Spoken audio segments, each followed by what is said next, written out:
Hello everybody, my name is Michael from the Math Lab, and today we're going to be trying to solve a quadratic equation with irrational roots. So this is important that it has irrational roots because the ordinary way of solving it, like this, with these two parentheses, won't work in this case.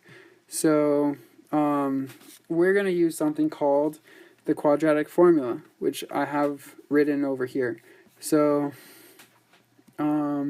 I just want to make a distinction here real quick. What I've highlighted in dark blue is something called the quadratic equation in standard form.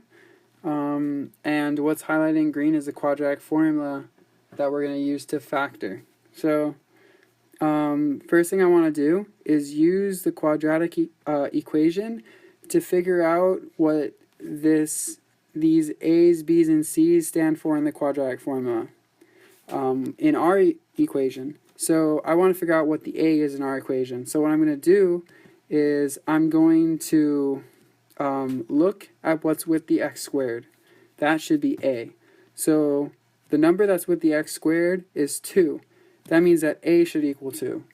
Well, next I'm going to look at what's with the x. So the number that's with the x is the negative 5. That means B should be equal to negative 5. Now I'm going to look at what's with what numbers alone by itself. That number is 1, so C should be equal to 1. Now that I know that, I can go ahead and plug in to the quadratic formula. So this is what it would look like if I plugged in.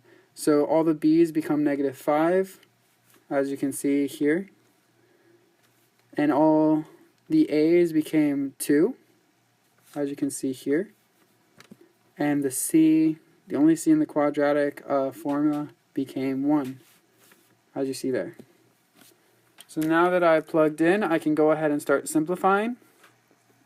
So this one, we have negative 5 times a negative. That's going to equal positive 5. 2 times 2, that's going to equal 4. And in here, 5 squared, well, negative 5 squared, that's going to equal 25. And negative 4 times 2 times 1 is going to equal negative 8. So I'm going to go ahead and rewrite. Given that, I'm going to go ahead and rewrite it. So this is what I get. So I'm going to keep simplifying. 25 minus 8, that should equal 17. And then now I should have the two roots, factors, or solutions, whatever you want to call it, for x. So I have two solutions here. It might be hard to notice at first. I have a plus solution and a minus solution. So I'm going to go ahead and separate those solutions so that they're easier to see. I have x plus square root of 17 over 4 and x minus square root of 17 over 4. These are my two solutions. So there you go. Those are the factors for the quadratic equation. Hope that made sense. Good luck everybody on your next math exam.